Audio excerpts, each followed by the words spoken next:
구덩이와 추. 에드거 앨런 포. 1842년. 나는 고통스러웠다. 오랜 고통으로 인해 죽을 것만 같았다. 그들이 마침내 나를 풀어주면서 앉아도 좋다고 했을 땐 몸에서 모든 감각이 사라진 것 같은 느낌이었다. 그 선고, 급에 질린 내가 기다리고 있던 바로 그 사형 선고는 내 귀에 들려온 소리들 중에서 억양이 분명한 마지막 소리였다. 사형 선고 이후 귀에 들려온 종교재판 신문자들의 목소리는 한 덩어리의 웅웅거리는 소리로 합쳐지면서 꿈속에서 들려오듯 불분명했다. 설명이 있습니다. 스페인의 종교재판은 유대인이나 회교도 등 이교도들을 처벌하기 위해 스페인 왕실이 도입한 제도로 1483년 한 해 동안만도 약 2,000명이 넘는 사람들이 이 작품에 묘사된 것 이상으로 끔찍한 고문을 당하고 화형에 처해진 것으로 알려져 있다. 네, 다시 본문입니다. 그 소리로 인해 나는 혁명이란 단어를 머릿속에 떠올렸다. 아마도 내 상상력 속에서 그 소리가 물레방아가 돌 때 나는 윙윙 소리를 연상시켰기 때문인 듯 하다. 여기 설명이 있습니다. 혁명을 의미하는 레볼루션은 원래 회전이나 선회를 뜻하는 단어이다. 설명입니다. 하지만 그것도 잠깐, 곧이어 더 이상 아무 소리도 들리지 않았다. 잠시 동안 볼 수는 있었다. 하지만 얼마나 끔찍하게 과장된 모습들이었던지 검은 법복을 입은 판관들의 입술이 보였다. 아주 새하였다. 내가 지금 이거를 적어 내려가라고 있는 종이보다도 더 입술은 기괴할 정도로 얇아 보였다. 그들의 표정에는 단호함, 결의, 인간의 고통에 대한 가차없는 경멸이 드러나 있었다. 나의 운명이 결정될 판결물이 그들의 입술에서 연달아 튀어나오는 모습이 보였다. 그 입술들이 뒤틀리면서 그들의 인매가 살기를 띠는 모습도 볼 수 있었다. 그들이 내 이름을 한 음절 한 음절 발음하는 모습도 보였다. 그러고 나선 더 이상 아무런 소리도 이어지지 않는 걸 보고 몸서리가 쳐졌다. 또한 공포로 정신이 산란했던 몇 초 동안 법정의 벽을 감싸고 있는 검은 천이 아주 부드럽고 미세하게 흔들리는 모습도 보였다. 그런 뒤 나의 시선은 탁자 위에 우뚝 솟은 7개의 초에 머물렀다. 처음에는 그것들이 자비로워 보였다. 나를 구원할 천사들의 하얗고 날씬한 모습인 것처럼 보일 정도였으니까. 그러나 다음 순간 너무나 지독한 구토증이 엄습해왔다. 그리고 마치 갈바니 전지, 이 갈바니 전지는 직류 전기 발전기를 말합니다. 갈바니 전기의 철사줄이라도 만진 것처럼 내 몸 전체에 전율이 느껴졌다. 그러는 동안 천사 같은 모습은 불꽃 같은 머리를 한 무의미한 유령의 모습이 되었고 그들에게서 아무런 도움도 받을 수 없다는 깨달음으로 변했다. 그러고 나자 무덤 속에 들어간다면 얼마나 달콤한 안식이 나를 기다리고 있을 것인가 하는 생각이 화려한 선율처럼 내 상상력 속으로 밀려 들어왔다. 그 생각은 나도 모르는 사이에 조금씩 번져왔고 그 생각이 내 머릿속에서 확실한 형체를 띠는 동안 시간이 어느 정도 흐른 듯 했다. 그러나 내 정신이 마침내 그 생각을 제대로 음미하면서 받아들이는 순간 판관들의 모습이 요술처럼 내 눈앞에 사라졌다. 높다랗게 우뚝 서 있는 초들이 순식간에 무너져 내렸고 불꽃이 사그라지면서 컴컴해졌다. 이어 칠흑 같은 어둠이 내려앉았다. 영혼이 황천으로 떨어지듯 모든 감각이 숨가쁘게 하강하면서 그 속으로 삼켜지는 듯 했다. 그런 뒤 침묵과 고요와 밤이 우주가 되었다. 난 기절했다. 그러나 의식을 완전히 잃은 것은 아니었다. 내 의식 중 어렴풋이 남은 작은 부분에 대해 규정하거나 혹은 묘사하려는 시도는 하지 않으련다. 아무튼 의식을 다 잃은 건 아니었다.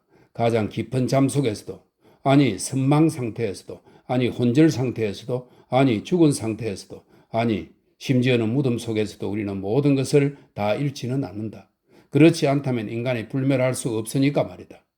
아주 깊은 잠에서 깨어날 때 가끔 우리는 꿈의 얇고 섬세한 거미줄을 뚫곤 한다. 그러나 다음 순간 우리는 꿈을 꿨다는 사실조차도 잊게 된다. 그 거미줄이 아무리 얇은 것이었다 해도 말이다. 기절했다가 깨어날 때 우리는 두 단계를 거친다. 첫 번째 단계는 정신적, 지적 감각의 단계이고 두 번째 단계는 육체적 감각의 단계이다. 우리가 두 번째 단계에 도달했을 때 첫 번째 단계에서 받았던 느낌을 기억할 수 있다면 그 느낌이 10년 넘어 저 세상의 기억을 잘 보여줄 거라는 가정이 성립된다. 그렇다면 그 10년은 무엇인가? 최소한 어떻게 우리가 그러한 환영과 무덤의 환영을 구별할 수 있을 것인가? 그러나 만일 내가 첫 번째 단계라고 부른 것의 느낌이 우리가 마음먹는다고 해서 기억되지는 않는다 해도 오랜 시간이 지난 후 우리가 부르지도 않았는데 나타나서 우리로 하여금 그것들이 도대체 어디서 왔을까 경이롭게 생각한다면 기절한 사람은 타오르는 석탄 덩어리에서 기묘한 궁궐과 신기할 정도로 낯익은 얼굴들을 발견하는 사람이 아니다. 또한 그는 다른 사람들의 눈에는 보이지 않는 슬픈 환영이 공중에 떠 있는 것을 보는 사람도 아니다. 그리고 신비로운 꽃향기를 늘상 음미하는 사람도 전에는 주목을 끈 적 없는 어떤 음조의 의미가 궁금해 어리둥절해하는 사람도 아니다. 이따끔씩 기억해보려고 안간힘을 쓰고 내 영혼이 어쩌다가 빠져든 얼핏 보기에는 아무것도 없어 보이던 상태의 정체를 드러내주는 징표를 조금이라도 찾아보려고 끙끙거리는 순간들이 마침내 성공을 꿈꾸던 순간들이 있었다. 아주 짧은 순간이나마 나중에 명징한 이성을 가지고 생각해 볼 때 겉보기엔 무의식적인 것처럼 보였던 상태와 관련이 있음직한 기억의 편린을 떠올릴 수 있었던 것이다. 이 기억의 그림자를 쫓다 보니 키 큰 사람들이 나를 들어 올렸다가 고요히 아래로 또 아래로 내려놓는 장면이 어렴풋이 떠올랐다. 그 하강은 그것이 한없이 이어질 것이라는 생각 때문에 끔찍한 현기증에 짓눌릴 때까지 계속 이어졌다. 그 기억의 그림자에 따르면 또한 그 순간의 내 심장이 부자연스러울 정도로 고요했던 것으로 미루어 내가 엄청난 공포를 느끼고 있었던 것 같다. 그런 뒤 모든 것이 갑자기 정지했다는 느낌이 왔다. 마치 나를 내려놓던 사람들, 일렬로 늘어서 있던 그 소름 끼치는 사람들이 무한의 한계를 넘어섰기 때문에 자신들이 맡은 고역의 따분함에서 잠시 벗어나기라도 한 것처럼 그 다음에는 무언가 평평하고 축축한 느낌이 들었던 게 기억난다. 그러고 나서는 모든 것이 창난 상태였다. 금지된 것들로 분주한 기억의 창난 상태 말이다. 그러다가 다시 아주 갑작스럽게 움직임과 소리가 내 영혼을 찾아왔다. 심장의 소란스러운 움직임, 그리고 그 박동 소리가, 그리고 모든 것이 멈춘 공백 상태. 그런 뒤 다시 소리와 움직임과 무언가 몸에 닿는 느낌, 몸 전체를 관통하던 아린 느낌, 그리고 단지 존재에 대한 의식만이 지배하던 무념무상의 상태, 그 상태는 오래 지속되었다. 그런 다음 아주 갑작스레 상념이 찾아왔고 그런 뒤 다시 몸이 오싹해지는 공포가 이어졌으며 난 도대체 내가 어떤 상태에 있는지를 파악해 보려고 안간힘을 썼다. 그러자 도로 무감각 상태로 되돌아갔으면 하는 강렬한 욕망이 느껴졌다. 또다시 영혼이 급격하게 되살아났고 몸을 움직이는 데 성공했다. 그리고 재판과 판관들과 검은 휘장과 선고와 고통과 기절에 대한 모든 기억이 엄습해 왔다. 다시 그 다음에 일어났던 모든 일에 대한 완벽한 망각이 찾아왔다. 나는 이 모든 것을 나중에 가져 애를 써서 노력한 결과 희미하게나마 기억할 수 있었다. 그때까지 난 눈을 감고 있었다. 그런데 결박이 풀린 채 똑바로 누워있다는 느낌이 들었다. 손을 더듬었더니 무언가 축축하고 딱딱한 것을 향해 툭 떨어져 내린 듯한 느낌이 들었다. 손을 그 상태로 그냥 몇 분 동안 놔둔 채 내가 도대체 어디에 어떤 상태로 있는 건지 상상해 보기로 했다. 눈을 떠서 주변을 둘러보고 싶은 생각도 간절했지만 감히 그렇게 할 엄두가 나지 않았다. 주변에 있는 물체들을 보기가 겁이 났던 것이다. 무시무시한 물체들을 보게 될까 봐서가 아니라 볼 것이 아무것도 없으면 어쩌나 싶은 게 오히려 더 무서웠기 때문이다. 그러다 마침내 필사적으로 용기를 내어 얼른 눈을 떠보았다. 눈을 떠보니 가장 두려워하던 일이 현실로 나타나 있었다. 영원한 밤의 어둠이 나를 둘러싸고 있었던 것이다. 나는 숨이 가빠지면서 헐떡거리기 시작했다. 강렬한 어둠이 나를 압박하면서 내 숨통을 조이는 것 같았다. 공기가 너무나 텁텁해 견디기 힘들었다. 나는 꼼짝도 하지 않고 계속 누워 있으면서 어떻게 하면 이 상황에 이성적으로 대처할지 곰곰 생각해 보았다. 신문의 과정을 기억 속에 떠올리면서 그 시점으로 거슬러 올라가 내가 현재 처한 상황의 진상을 추론하려고 노력해 보았다. 선고가 내려진 게 기억났으며 그로부터 아주 오랜 시간이 흐른 것처럼 느껴졌다. 하지만 그렇게 생각을 더듬는 동안 내가 진짜로 죽었다는 느낌을 전혀 들지 않았다. 그런 추정은 소설과는 다르게 우리 존재의 실상과 전혀 부합되지 않는다. 하지만 난 도대체 어디에 어떤 상태로 있는 것일까? 나는 사형 선고를 받은 사람들은 보통 이교도 화형식을 통해 처형당한다는 사실을 알고 있었다. 그리고 그런 화형식 중 하나가 내 재판날 밤에 거행됐다는 사실도. 그런 다음 화형식을 거행할 때까지 나를 다시 지하 감옥에 가두어 놓은 걸까? 다음 화형식이 열릴 때까지 몇 달이 걸릴지 모르는데 이런 생각이 떠올랐지만 나는 그럴 가망성은 전혀 없다고 판단했다. 희생자는 그때그때 필요했기 때문이다. 더욱이 내가 재판 전까지 감금되어 있던 지하 감옥은 톨레도에 있는 다른 감옥과 마찬가지로 바닥이 돌로 되어 있었고 빛도 약간 들어왔다. 그러자 갑자기 무시무시한 느낌에 사로잡히면서 피가 심장 속으로 폭포수처럼 콸콸 쏟아져 들어가는 듯한 느낌이 들었고 다시 한번 잠시 동안 무감각 상태에 빠져들었다. 정신이 들면서 나는 즉시 발작적으로 일어서려고 시도했다. 팔을 사방팔방으로 마구 뻗쳤다. 하지만 아무것도 만져지지 않았다. 그럼에도 나는 무덤의 벽이 내 앞을 가로막고 있을까봐 겁이나 한 발짝도 뗄 수 없었다. 몸의 땀샘 하나하나에서 땀이 솟아나왔고 이마엔 커다란 식은 땀이 송글송글 맺혔다. 계속해서 긴장한 탓에 점점 고통이 심해져 참을 수 없어진 나는 팔을 앞으로 뻗은 채 한 발 한 발 조심스럽게 앞으로 내딛었다. 희미한 빛이라도 찾아보려는 긴장된 희망 때문에 눈알이 당장이라도 툭 튀어나올 것만 같았다. 이미 몇 발을 내디뎠지만 여전히 칠흑 같은 어둠과 텅 빈 공간만이 있을 뿐이었다. 그러자 나는 전보다는 좀 더 여유롭게 숨을 쉬게 되었다. 적어도 내게 최악의 운명이 닥친 것은 아닌 듯 했기 때문이다. 내가 이렇듯 계속 조심조심 앞으로 나아가는 동안 톨레도에서 일어나고 있다는 온갖 끔찍한 일들에 대한 수천 가지의 막연한 소문이 내 기억 속으로 밀려 들어왔다. 지하 감옥에 대해서는 온갖 기기묘묘한 이야기가 나돌았다. 나는 언제나 그것들이 꾸며낸 얘기일 것이라고 생각했는데 어쨌든 참으로 괴상망측했고 예사롭게 전달하기에는 너무나 끔찍했던지 속삭임으로만 나돌았다. 이 어둠 속 지하 세계에서 나는 그냥 굶어 죽으라고 버려진 것일까? 아니면 어떤 운명, 아마 굶어 죽는 것보다 훨씬 더 끔찍한 운명이 날 기다리고 있는 것일까? 종착지는 결국 죽음이라는 것, 죽음 중에서도 남다르게 고통스러운 죽음일 것이라는 사실을 의심하기에는 나는 판관들의 성격을 아주 잘 알고 있었다. 따라서 나는 죽는 것보다 언제 어떻게 죽느냐에 신경이 쓰였다. 앞으로 뻗은 내 손에 마침내 무언가 단단한 것이 닿았다. 그것은 벽이었고 돌벽돌로 쌓은 듯했다. 아주 매끄럽고 미끈미끈하고 차가웠다.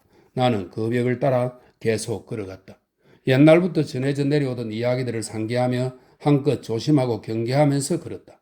그러나 그렇게 해도 내가 갇힌 지하 감옥의 크기를 확인할 수는 없었다. 감옥 안을 빙빙 돌면서 원래 출발 지점으로 돌아오게 되더라도 그 사실을 인지하지 못할 가능성이 많았으니까 말이다. 벽은 그만큼 완벽하게 균질적이었다. 그래서 나는 종교 재판소로 끌려올 때 주머니 속에 넣어두었던 단도를 꺼내려고 옷을 더듬었다. 그러나 단도는 사라지고 없었다. 내 원래 옷은 없어지고 그 진능직 모직물로 된 옷으로 바뀌어 있었다. 단도의 나를 벽의 틈에 꽂아 넣어 내 출발 지점을 표시할 수 있으리라는 희망이 사라졌다. 하지만 이런 난관은 사소한 것에 지나지 않았다. 처음에는 물론 정신이 하나도 없어 그 난관을 극복할 수 있다고 생각하지는 못했지만 나는 입고 있던 옷의 밑단 일부를 찢어내어 그것을 벽 바로 옆바닥에 놓았다. 감옥의 벽을 따라 더듬어 가다가 한 바퀴를 다 돌게 되면 그 천조각을 다시 밟을 수밖에 없을 것이었다. 적어도 그게 내 생각이었다. 하지만 그것은 그 지하 감옥의 크기가 얼마나 되는지도 또 내게 기력이 별로 남아있지 않다는 사실도 고려하지 않은 생각이었다. 감옥의 바닥은 축축했고 미끌미끌했다. 한동안 비틀거리며 앞으로 나아갔지만 그러다가 곧 무언가에 걸려 넘어지고 말았다. 극도로 피로했던 나는 넘어진 그대로 꼼짝도 못한 채 누워있었다. 그렇게 누워있는 동안 나는 곧 잠 속으로 빠져들어갔다. 잠에서 깨어나 팔을 옆으로 뻗었는데 옆에 빵 한 덩어리와 물 주전자가 놓여 있었다. 이 정황에 대해 곰곰이 따져보기에는 나는 너무나 지쳐 있었다. 그래서 일단 정신없이 먹고 마셨다. 그렇게 한 뒤 나는 곧 다시 감옥의 벽을 따라 걷기 시작했고 한참을 그렇게 가다가 마침내 내가 천조각을 내려놓았던 곳에 다다랐다. 넘어질 때까지 52발짝을 내딛었고 다시 걷기 시작한 뒤로부터 천조각에 다다를 때까지는 48발짝이었다. 그렇다면 다 합해서 100발짝을 걸은 것이다. 그리고 두 발짝을 1m로 계산하면 그 지하 감옥의 둘레는 50m일 것이라고 짐작할 수 있었다. 하지만 벽이 꺾인 곳이 많이 있어서 그 지하 회랑 설명이 있습니다. 지하 회랑임은 분명했다 이렇게 되어 있습니다. 그 지하 회랑의 모양에 대해서 짐작하기는 불가능했다. 이런 식으로 탐색하는 것에 무슨 목적이 있었던 것은 아니었고 더욱이 희망 따위란 있을 수 없었다.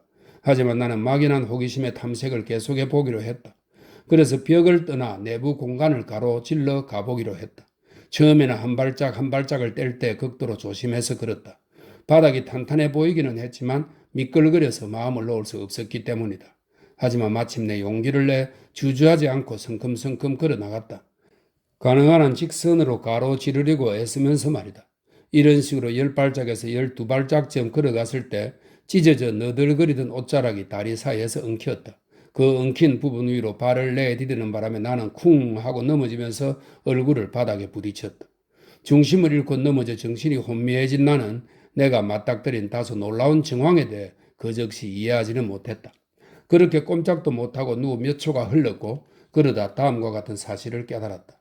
내 턱은 감옥의 바닥에 닿아 있었지만 입술과 그 윗부분의 얼굴은 턱보다도 더 낮은 곳에 있었음에도 아무 곳에도 닿아 있지 않다는 사실 말이다. 동시에 이마 주위를 차고 끈적끈적한 전기가 감싸는 느낌이 들었고 썩은 곰팡이 특유의 고약한 냄새가 코를 찔렀다. 팔을 앞으로 내밀어 본 나는 내가 넘어진 곳이 둥그런 구덩이의 가장자리임을 깨닫고 몸서리를 쳤다. 그 구덩이의 크기가 얼마나 되는지 당장 알 길은 없었다. 잠시 후 나는 구덩이 가장자리 바로 밑의 벽돌벽을 더듬다가 그 벽의 작은 조각 하나를 떼어내는 데 성공해서 그 조각을 일부러 구덩이 속으로 떨어뜨렸다. 벽돌 조각이 떨어지면서 그 깊은 수렁의 벽 여기저기에 부딪히며 내는 울림 소리가 한참 동안 들려왔다. 마침내 그 벽돌 조각이 물속으로 떨어지면서 둔탁한 소리가 들려왔고 그에 이어 요란한 공명소리도 들려왔다. 동시에 급하게 문이 열리는 듯한 소리가 났고 머리 위에서 한 줄기 희미한 빛이 번쩍하고 비치자마자 사라졌는데 그와 동시에 문이 황급히 닫히는 소리가 머리 위에서 들려왔다. 나를 위해 준비된 재난의 운명을 똑똑히 인식하게 된 나는 때맞춰 넘어져 그 같은 운명을 피할 수 있었다는 사실에 기뻐했다. 넘어지기 전에 한 발짝만 더 내디뎠더라도 나는 더 이상 이 세상 사람이 아니었을 것이다. 그리고 내가 방금 피한 죽음은 종교 재판에 대한 소문을 들을 때 말도 안 되는 헛소리라고 생각했던 바로 그런 종류의 것이었다. 종교 재판의 전형에 희생되는 사람들에게는 직접적으로 육체에 가해지는 극심한 고통을 겪으며 죽는 것과 극단적인 정신적 공포를 겪으며 죽는 것, 그 두 죽음 사이의 선택만이 있다고들 했다. 나한테는 그중 후자가 대기하고 있었던 시입니다. 고통에 오래 시달리다 보니 신경이 극도로 쇠약해져서 마침내는 스스로의 목소리에도 깜짝 놀랄 정도가 되었으니 나는 나를 위해 마련된 고문의 안성맞춤의 존재였다. 나는 온몸을 벌벌 떨면서 엉금엉금 벽을 향해 기어갔다. 그때 난 그 지하 감옥 군데군데 자리 잡고 있을지도 모르는 수많은 상상 속의 구덩이 속으로 떨어질지도 모른다는 공포를 무릅쓰느니 차라리 내가 원래 있던 자리에서 죽어버리겠다고 결심했다. 정황이 달랐다면 바로 그 구덩이들 중 하나에 몸을 내던져 비참한 상태의 종지부를 찍으려는 용기를 냈을지도 모르겠다. 그러나 그 순간에 나는 비겁한 사람 중에서도 가장 비겁한 사람이었다. 그리고 그 구덩이들에 대해 전에 읽었던 내용도 잊을 수가 없었다.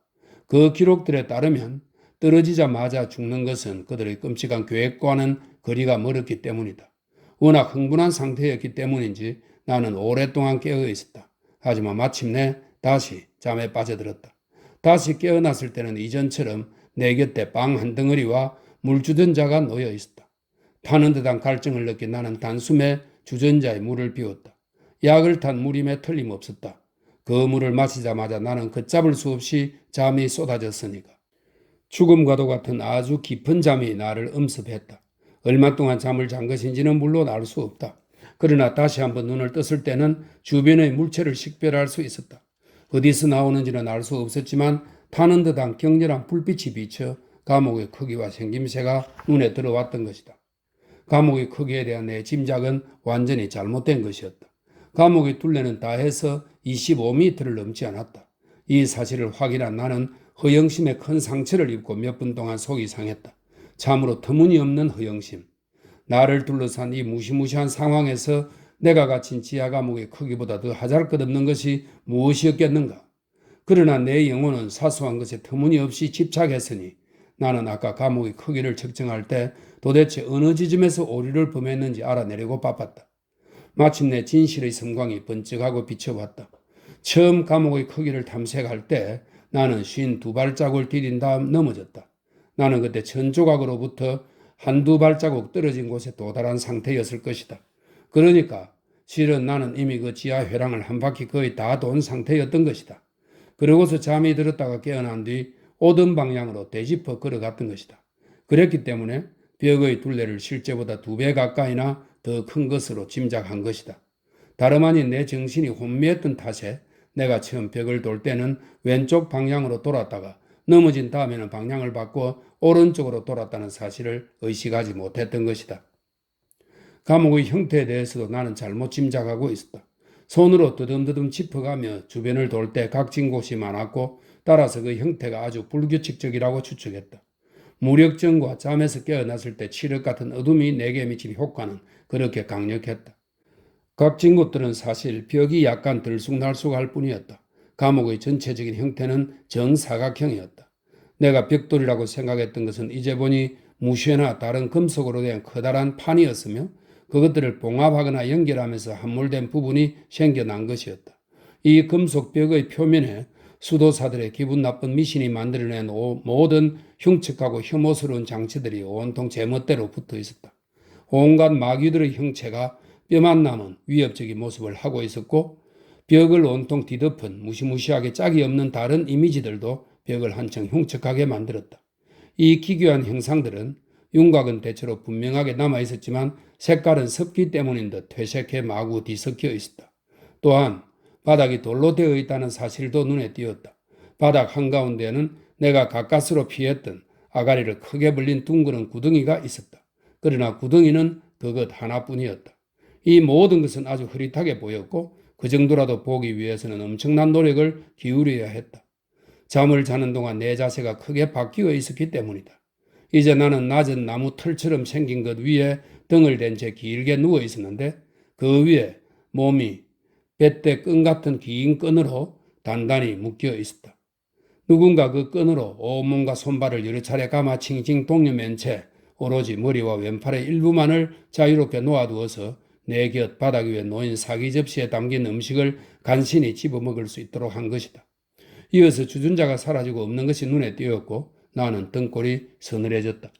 그때쯤 나는 견딜 수 없는 갈증으로 기진맥진한 상태였기 때문이다. 내 이 갈증을 더욱 부추기는 것이 박해자들의 계획인 것 같았다. 양념을 맵게 한 고기가 접시에 놓여 있었으니 말이다. 나는 고개를 들어 감옥의 천장을 자세히 살펴보았다. 높이는 10m 정도였고 벽과 비슷하게 철판으로 되어 있었는데 그중 한 철판에 그려진 특이한 형상이 내 주위를 완전히 사로잡았다. 그것은 보통 시간을 의미하는 형상을 그린 그림 같았는데 흔히 그렇듯 낯을 들고 서 있는 대신 옛날의 시계에서 흔히 볼 수 있는 얼핏 보기에 시계 추처럼 생긴 엄청나게 큰 물체를 들고 서 있었다. 그런데 이 형상에 뭔가 특이한 점이 있는 듯해 나는 더욱 자세히 살펴보았다. 바로 밑에 누워 그것을 올려다보는 동안 그 물체가 움직이고 있다는 느낌이 들었던 것이다. 그리고 그런 느낌이 든 바로 다음 순간 나는 그 느낌이 사실임을 확인했다. 물체가 움직이는 진동폭은 짧았고 움직이는 속도도 물론 느렸다. 나는 몇 분 동안 더 그 움직임을 지켜보았는데 그러는 동안 다소 공포감을 느끼긴 했지만 전반적인 감정은 공포보다는 경의에 가까웠다. 그렇게 한참을 지켜보다가 그 지루한 움직임에 지친 나는 다시 감옥 안 다른 물체들을 향해 시선을 돌렸다. 바로 그때 아주 작은 소음이 들려와 내 주위를 끌었는데 그 바람에 감옥 바닥을 내려다보다가 몸집이 엄청나게 큰 쥐 몇 마리가 감옥 바닥을 가로지르는 것을 목격했다. 그놈들은 내가 오른쪽으로 고개를 돌렸을 때 가까스로 바라볼 수 있는 곳에 있는 우물에서 나왔는데 내가 바라보는 동안 고기 냄새에 끌린 듯 개걸스러운 눈빛으로 잽싸게 무리 쥐어 올라왔다. 그놈들이 내 고기에 달려들지 않도록 겁주어 쫓아내는 데는 엄청난 노력과 주의가 요구되었다. 반시간이나 혹은 1시간쯤 지난 후 나는 다시 머리 위로 눈길을 돌렸다. 그리고 황당하기도 하고 경악스럽기도 한 느낌에 사로잡혔다. 그 사이에 추의 진동폭이 거의 1m가량이나 늘어났던 것이다. 당연한 결과로 추의 속도도 훨씬 더 빨라져 있었다. 그러나 내가 당황한 주된 이유는 그것이 눈에 띄게 아래로 내려와 있었다는 사실 때문이었다. 이제 나는 길이가 30cm 정도 되는 초승달 모양의 추 하단이 번뜩이는 강철로 만들어져 있다는 것을 알 수 있었다. 그 사실을 확인한 순간 얼마나 큰 공포에 사로잡혔는지는 말할 필요도 없으리라. 초승달 모양의 양 끝이 위를 향한 상태로 아래쪽 가장자리는 면도날처럼 날카롭다는 사실을 육안으로 명백히 확인할 수 있었다.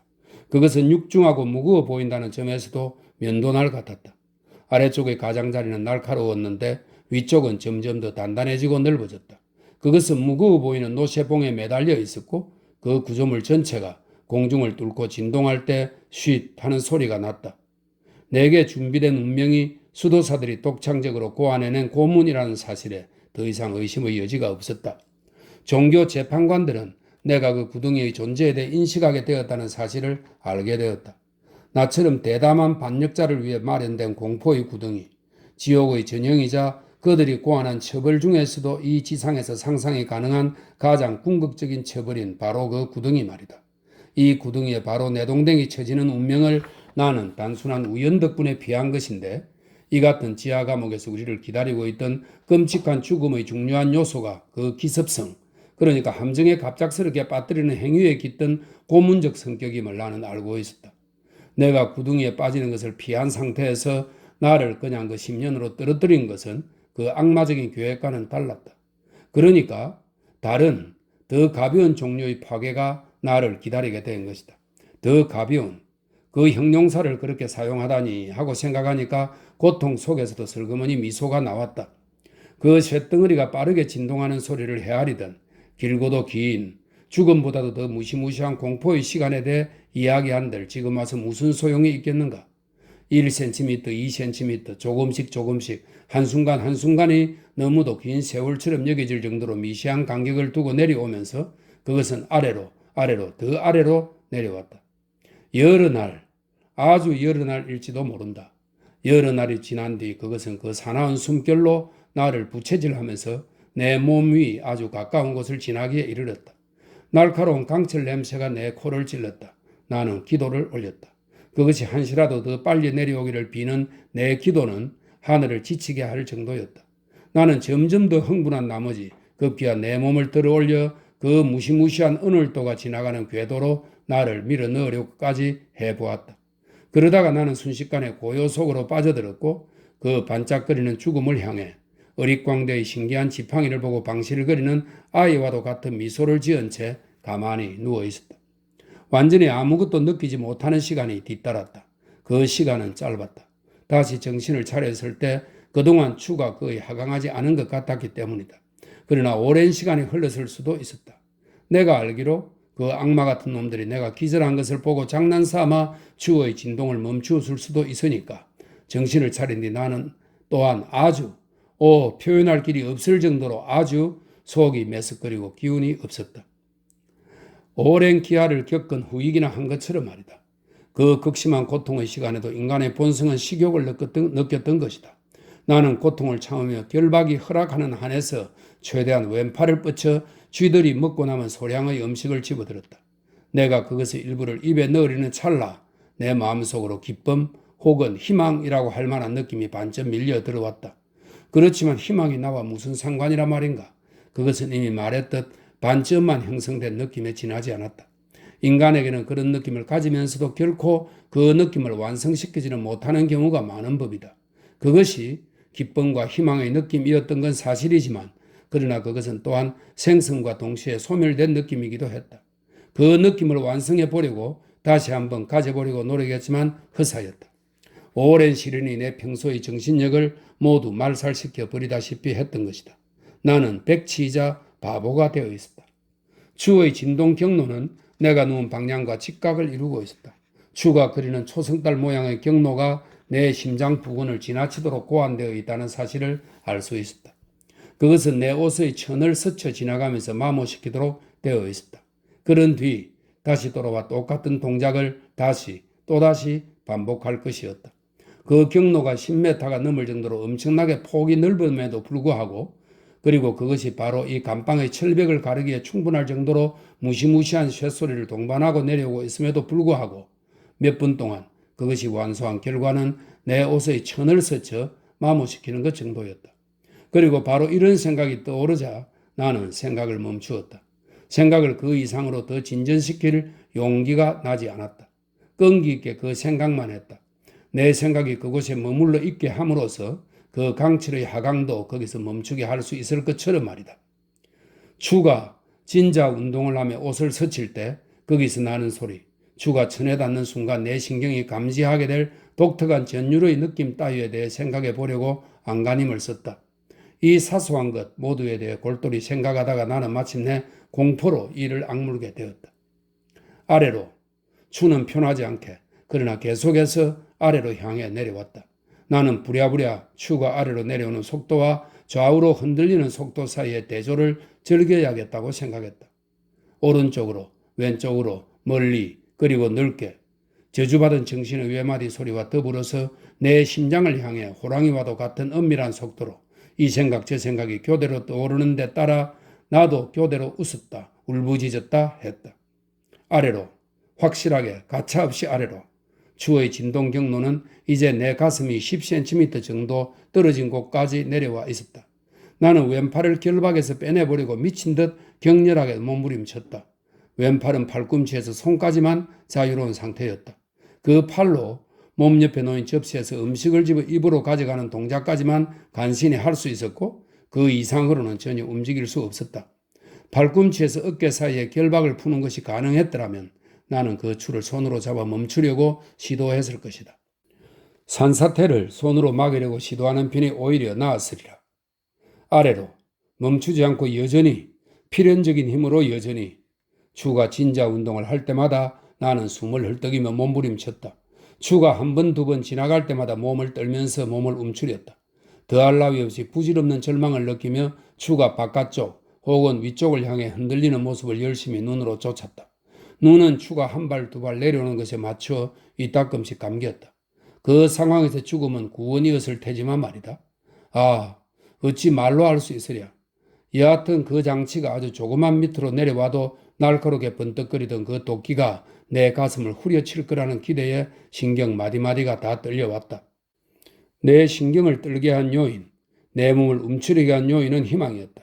사형 선고를 받아 종교재판소의 지하 감옥에 갇힌 자에게 속삭이던 것은 희망, 고문대 위에서조차 개가를 올리는 바로 그 희망이었다. 진자가 10번이나 12번 정도 더 움직인 다음에 추의 날이 진짜로 내 그곳에 닿게 되리라는 걸 깨달은 순간이 왔다. 그리고 그런 깨달음과 함께 절망에서 비롯된 아주 강렬하고도 침착한 평화가 불현듯 내 정신을 찾아왔다. 몇 시간 혹은 며칠이었을지도 모른다. 그 시간 만에 처음으로 나는 생각이란 것을 할 수 있었다. 그 순간 내 몸 전체를 묶고 있는 가리개 혹은 끈이 단 하나뿐이라는 사실에 생각이 미쳤다. 나를 묶고 있는 것은 여러 개의 끈이 아니었다. 면도날처럼 날카로운 어눌도가 그 끈의 어느 부분이든 한번 가로지르기만 하면 그것이 끊어질 것이고 그러면 자유로운 왼손으로 내 몸에서 그 끈을 벗겨낼 수 있을지도 모른다. 하지만 그 강철이 내 몸에 그렇게 가까이 다가온다는 건 또 얼마나 무서운 일인가. 몸을 조금이라도 잘못 꿈틀거렸다가 내게 닥칠지도 모르는 결과는 또 얼마나 치명적인가. 더욱이 그 고문자의 앞잡이들이 그럴 가능성을 미리 예견하고 다른 준비를 해놓지 않았다는 것이 가당키나 한 일인가? 내 가슴에 묶인 끈을 그 추가 가는 길목에 놓이게 하는 것이 가능할까? 희미한 그리고 아마도 마지막일 희망이 좌절될지도 모른다는 두려움에 사로잡혀 나는 머리를 치켜들어 가슴께를 똑똑히 보려고 했다. 끈은 나의 손발과 몸의 모든 방향으로 묶여 있었지만 그 파괴적인 어눌도가 지나가는 길목만은 예외였다. 내가 머리를 원래대로 눕히자마자 방금 언급했던 그 탈출 방법, 타는 듯한 입술로 음식을 가져가는 동안 반쯤만 떠올랐던 내 생각의 나머지 절반이 마음속을 번뜩이며 지나갔다. 생각은 이제 완성되었다. 그 생각은 희미하고 거의 무모하며 불명확했지만 또한 온전한 것임이 분명했다. 나는 절망 때문에 과민해진 신경을 집중시켜 즉시 그 생각을 실천에 옮기기 위해 나섰다. 내가 누운 낮은 구조물의 바로 주변은 여러 시간 동안 문자 그대로 쥐로 들끓었다. 쥐들은 거칠고 대담하고 개걸스러웠다. 나를 먹이로 삼기 위해 내가 꼼짝도 않을 때까지 기다리는 듯 붉은 눈을 번뜩이며 나를 노려보았다. 이 쥐들은 구덩이 속에서 어떤 먹이에 길들여졌을 것인가 하는 생각이 들었다. 아무리 애를 써도 쥐들이 내 접시에 놓인 음식 중 아주 조금만을 남겨놓고 나머지를 모조리 먹어치우는 것을 막을 도리가 없었다. 접시 주변에서 손을 습관적으로 들었다 내렸다며 흔들었지만 무의식 중에 그 동작이 규칙적으로 되어버리는 바람에 결국 아무 효과가 없게 되었다. 그 해충 같은 놈들이 개걸스럽게 음식을 향해 덤벼들다가 날카로운 송곳니를 내 손가락에 박곤 했던 것이다. 나는 남아있던 기름과 양념이 묻은 음식 조각들을 집어들어 나를 묶은 끈 위, 내 손이 미치는 곳이면 어디나 주의 깊게 문질렀다. 그런 후 손을 마루 위로 들어올린 채 가만히 누워 숨을 죽인 채 기다렸다. 그 개걸스러운 짐승들은 처음엔 내 행동의 변화에, 즉 내가 동작을 멈춘 것에 놀라고 겁을 먹은 것 같았다. 그놈들은 경계하는 듯한 태도로 슬금슬금 물러나 우물 쪽을 향했다. 그러나 그건 단 한순간뿐이었다. 그놈들의 개걸스러움을 계산해 넣은 내 생각이 딱 맞아 떨어졌던 것이다. 내가 움직이지 않는 것을 보고 그중 과감한 놈 한둘이 먼저 구조물로 뛰어 올라와 끈의 냄새를 맡았다. 이것이 총 공격의 신호였던 듯하다. 그 짐승들의 떼가 구덩이에서 몰려나와 새롭게 무리를 지으며 내게 덤벼들었다. 나무틀 위에 매달리고 그 위로 달려가는 등 수백 마리가 하나가 되어 내 몸 위로 덤벼들었다. 추의 규칙적인 진자 운동은 그놈들에겐 하등의 방해도 되지 않았다. 그것들은 추의 움직임을 재빠르게 피하면서 기름이 발라진 결박근 주변을 바삐 돌아다녔다. 점점 더 많은 쥐들이 나를 내리누르고 무리를 지으면서 내 몸 위로 몰려들었다. 그 짐승들은 내 목 위에서 몸을 비틀었다. 그것들의 차가운 입술이 내 입술을 더듬었다. 그 짐승들이 무리를 지어 내리누르는 바람에 나는 반쯤 숨이 막혀 허걱댔다. 내 가슴은 이 세상에 그 이름이 존재하지 않을 종류의 혐오감으로 터질 듯했고 차고 끈적끈적한 느낌이 내 심장을 식혔다. 이제 1분만 더 기다리면 몸부림이 끝날이라는 느낌이 왔다. 결박이 느슨해지는 것을 분명하게 느낄 수 있었으니까 말이다. 결박이 끊어진 곳이 한두 군데가 아닌 것 같았다. 난 초인간적인 의지를 발휘해 미동도 하지 않은 채 가만히 누워 있었다. 내 계산은 틀리지 않았고 내 인내도 헛되지 않았다. 마침내 내가 자유로워졌다는 느낌이 왔다. 끈은 갈기갈기 끊어져 너덜너덜 내 몸에 매달려 있었다. 그러나 추의 타격이 이미 내 가슴을 압박하기 시작했다. 그것은 이미 겉옷의 천을 찢었다. 겉옷 속의 리넨 천을 찢고 들어왔다. 추가 2번 더 왕복 운동을 하자 그와 더불어 날카로운 통증이 내 신경을 속속들이 질러왔다. 하지만 탈출의 순간 또한 도래했다. 내가 손을 흔들자 나의 해방자들은 앞다툼에 요란스레 도망쳐 내려갔다. 아주 침착하게, 그러니까 아주 조심조심 좌우로 몸을 틀고 움츠리며 천천히 움직이면서 나는 결박의 포옹으로부터 빠져나와 오늘도가 닿지 않는 곳으로 나갔다. 적어도 그 순간만큼은 나는 자유로웠다. 자유, 종교재판 신문자의 소나기 안에서의 자유. 내가 공포의 나무 침대에서 감옥의 돌바닥으로 발을 내디디자마자 그 지옥 같은 기계의 움직임이 멈추었다. 그리고 무언가 보이지 않는 힘에 의해 천장 가운데로 끌어올려졌다. 난 자포자기하는 심정이 되어 다음과 같은 교훈을 마음에 새겼다. 의심할 여지 없이 내 일거수일투족이 관찰되고 있다는 것을. 자유, 한 형태의 고문으로 죽는 일을 피했다고는 해도 결과적으로는 또 다른 고문, 죽음보다도 더 심한 상태로 옮겨졌을 뿐이었다. 그런 생각을 하자마자 나는 주변의 쇠벽들이 나를 향해 간격을 좁혀오고 있다는 느낌이 들어 불안한 눈초리로 그 벽들을 둘러보았다. 무언가 예사롭지 않은 일, 처음에는 확실히 파악되지 않았던 어떤 변화가 그 장소에서 일어난 것이 분명했다. 나는 몇 분 동안 덜덜 떨면서 꿈꾸는 듯 멍한 상태로 부질없이 머리를 굴리고 분주하게 앞뒤가 안 맞는 추측만 하고 있었다. 그러다가 그 감방을 밝히던 유황색 불빛이 어디서 나오는 것인지를 처음으로 깨달았다. 그것은 벽 아래쪽을 따라 감방 전체를 에둘러 이어져 있던 폭이 1cm 정도 되는 틈새에서 나오고 있었다. 그러니까 감방의 벽이 바닥과 전적으로 분리되어 있는 것처럼 보였는데 실제로도 그러했다. 나는 그 틈 사이를 들여다보려고 애써 봤지만 그것은 물론 불가능했다. 그렇게 애를 쓰다가 몸을 일으켰을 때 그 방에 일어난 변화에 대한 수수께끼가 즉시 풀렸다. 벽에 있던 형상들의 윤곽은 웬만큼 분명했지만 색깔은 서로 뒤섞여 불분명해 보였다고 앞서 말했다.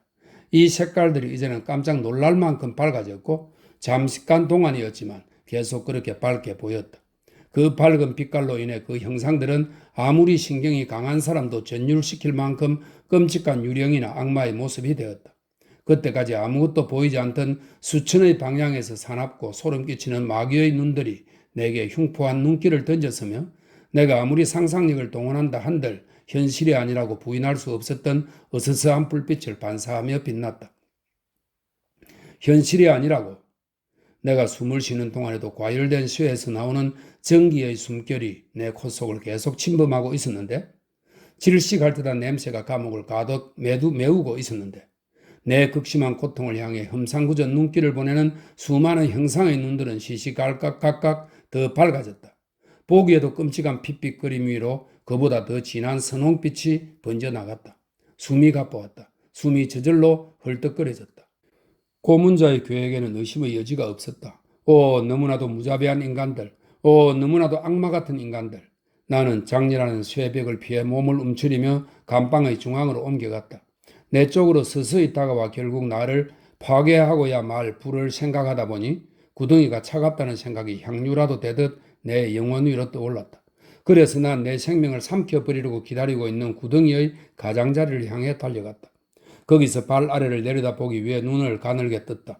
불타오르는 천장에서 나오는 강렬한 빛이 우물의 구석구석을 훤히 비추었다. 그러나 미친 듯한 공포에 사로잡힌 잠깐 동안 나의 정신은 내가 목격한 것의 의미를 이해하기를 거부했다.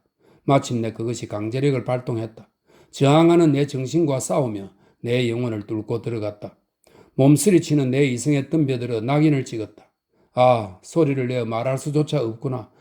정말 끔찍하구나. 이것만 아니라면 어떤 공포라도 좋으리. 외마디 소리와 함께 나는 구덩이의 가장자리에서 뛰쳐나와 격하게 울부짖으며 얼굴을 손으로 가렸다. 열기는 급격하게 증가했다. 나는 다시 학질에 걸려 오한에 뜨는 사람처럼 몸을 덜덜 떨면서 고개를 들어 머리 위를 올려다 보았다. 그 사이에 또 무언가가 달라져 있었다. 그리고 이번에는 방의 형태에 변화가 일어났음이 명백했다. 처음에 그랬듯 무슨 일이 일어났는지 알아보거나 이해하려는 내 노력은 아무 소용이 없었다. 그러나 내가 미심쩍어한 시간은 길지 않았다. 내가 2차례나 위기를 모면했기 때문에 종교재판 신문관들이 복수를 서두르는 것 같았다. 더 이상 공포의 제왕과 희롱하느라 시간을 허비하지 않을 작정인 것처럼 보였다. 내가 다시 보기 전까지 방은 정사각형이었다. 그런데 이제는 방의 강철로 된 모서리 중 둘은 예각이, 나머지 둘은 둔각이 되어 있었다. 이런 변화를 보고 공포심에 사로잡힌 찰나 낮게 우르릉대는 소리와 사람들이 투덜대는 듯한 소리가 함께 들려와 나는 더욱 겁에 질렸다. 그 순간 방이 순식간에 마른 목골로 변했다. 그러나 변화는 거기서 그치지 않았다. 나 또한 그 변화가 거기서 멈추리라고 기대하지도 바라지도 않았다. 그 붉은 벽이 영원한 평화의 의상이라도 되는 듯 그것을 내 가슴 속에 꽉 껴안을 수도 있을 것 같은 심정이었다. 죽음, 나는 말했다. 저 구덩이 속에 빠져 죽는 게 아니라면 어떤 죽음이라도 상관없다. 바보 같은 생각이었다. 바로 그 구덩이 속에 나를 밀어넣는 게 그 활활 타오르는 강철의 목적임을 내가 모르고 있었단 말인가? 내가 어떻게 그처럼 뜨거운 열에 저항할 수 있단 말인가? 혹은 내가 일단 그 열에는 저항한다고 해도 어떻게 그것이 밀어내는 압력에 저항할 수 있단 말인가? 이제 그 마른 목골은 더욱더 납작한 모양이 되었는데 그런 변화의 속도가 내게 생각할 여유를 주지 않았다. 그 마른 목골의 중앙 부분, 그러니까 물론 가장 폭이 넓은 부분이 하품마다 커다란 입을 벌리고 있는 구덩이 바로 위까지 다가왔다. 나는 몸을 움츠렸다. 그러나 좁혀져 오는 벽이 저항할 틈을 주지 않고 계속해서 나를 밀어댔다. 마침내 열이 달궈지고 비틀려진 내 몸이 감옥의 단단한 바닥에 한 발도 올려놓을 수 없는 순간이 왔다. 나는 더 이상 저항하지 않았다.